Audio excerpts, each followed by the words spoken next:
ঘরে যখন মাছ মাংস কিছুই থাকে না তখন ডিম দিয়ে এরকম একটা দুর্দান্ত রেসিপি তৈরি করে নিন। খুব ঝটপট তৈরি হয়ে যায় আর খেতেও খুব মজার, একদম মুখে লেগে থাকার মতন। তো ডিমটাকে এখানে আমি সেদ্ধ করে প্রথমে চোচা ছাড়িয়ে নিচ্ছি। ডিমের খোসাগুলোকে খুব ভালো করে ছাড়িয়ে নিয়ে এবার এগুলোকে মাঝ বরাবর টুকরো করে নেব। আমি খুন্তি দিয়ে করছি, আপনারা চাইলে চাকু দিয়ে বা সুতো দিয়েও করতে পারেন।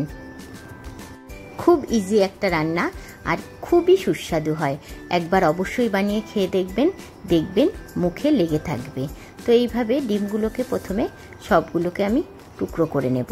তারপর এর মধ্যে একটু সামান্য পরিমাণ লবণ, একটু সামান্য পরিমাণ হলুদ গুঁড়ো আর একটু পরিমাণে লঙ্কার গুঁড়ো দিয়ে খুব সুন্দর করে ডিমের টুকরোগুলোকে আমি প্রথমে মাখিয়ে নেব। এক এক দিন হয় না যে ঘরে মাছ মাংসও নেই, আবার কিছুই খেতে ইচ্ছে করছে না আর খুব ঝটপট রান্না করতে হবে, তখন এই রেসিপিটা আমি রেডি করি। খুব দারুণ লাগে খেতে আর খুব ঝটপট তৈরি হয়ে যায়, তেমন একটা খাটনি কিছুই নেই। ব্যাস, ডিমগুলোতে হলুদ লবণ মাখানো হয়ে গেছে। এখানে আমি 1 চামচ কালো সর্ষে, 1 চামচ সাদা সর্ষে ভিজিয়ে নিয়েছি, পাশে 1 চামচ পোস্ত ভিজিয়ে রেখেছিলাম। এখানে 10 কোয়ার মতন রসুন নিয়ে নিয়েছি, 4-5টা কাঁচা লঙ্কা নিয়ে নিয়েছি। এবার সর্ষে আর পোস্তগুলোকে সব জল দিয়ে ছেঁকে এগুলোকে তুলে মিক্সার গ্রাইন্ডারের জারে দিয়ে দিলাম, সাথে একটু জল দিয়ে খুব সুন্দর করে পেস্ট করে নিলাম। দেখুন মিহি করে একটা পেস্ট করে নিয়েছি। এবার গ্যাসে কড়াই বসিয়ে দিয়ে বেশ কিছুটা পরিমাণ মতন সর্ষের তেল দিয়ে দিলাম। তেলে একটু লবণ ফেলে দিলাম যাতে ডিম ভাজবার সময় কোনোভাবেই ফুটে না আসে। আর ডিমটাকে যেহেতু অর্ধেক করেছি, কুসুমের দিকটা ভেতর দিকে থাকবে। এভাবেই ডিমগুলোকে ভেজে নিতে হবে, না হলে কিন্তু খুলে আসবে।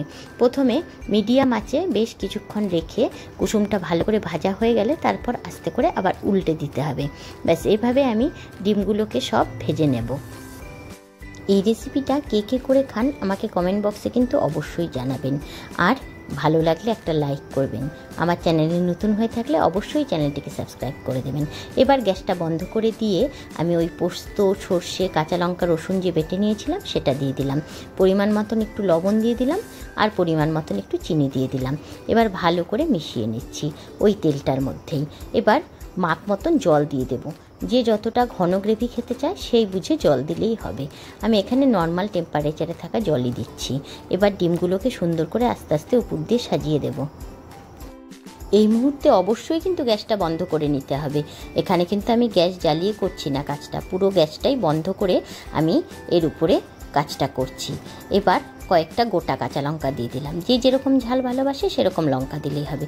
এবার ঢাকনা দিয়ে চাপা দিয়ে দিলাম, গ্যাসটা জ্বালিয়ে গ্যাসের আঁচটা একদম কমিয়ে দিলাম। 15 মিনিটের জন্য চাপা দিয়ে রেখে ব্যাস এবার ঢাকনাটা খুলে নিলাম। দেখুন আমার ডিম ভাপা একদম রেডি। কি সহজ না রেসিপিটা? ভালো লাগলে অবশ্যই লাইক করবে আর আমাকে কিন্তু কমেন্ট বক্সে জানাবে। আর কে কে এই রেসিপিটা এইভাবে তৈরি করে খাও সেটাও আমাকে কমেন্ট বক্সে জানাবে। তো বন্ধুরা, এই সহজ সহজ রেসিপিগুলো তৈরি করে দেখো। গরমের দিনে বেশিক্ষণ রান্নাঘরেও থাকতে হবে না আর খেতেও বেশ মজা লাগবে। তো আজ এই অবধি, দেখা হবে আবার নেক্সট কোনো ভিডিওতে। তো বন্ধুরা, ভালো থেকো, সুস্থ থেকো আর এই গরমে সুন্দর সুন্দর ডিমের রেসিপি খেও। টাটা।